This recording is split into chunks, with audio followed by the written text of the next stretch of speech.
Did you know he was the biggest man and the greatest wrestler in the world? Watch the video until the end, and you'll learn the whole story of his short life, as well as how his daughter lives today. Is she really as shining as her father? Are you ready? Then let's go.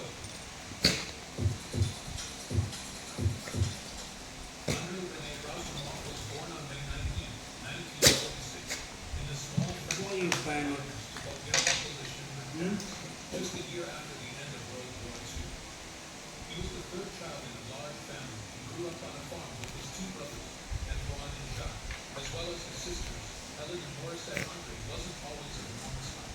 As a child, he was completely normal, not standing out in any way. However, by the age of 12, he had grown so much that he didn't fit in the seat of the school bus. His parents didn't see anything wrong with their son's enormous height because, with his size, Andre could be more helpful around the farm. Andre wanted to learn to play the guitar, but in the end, he couldn't realize that dream due to his large and big fingers.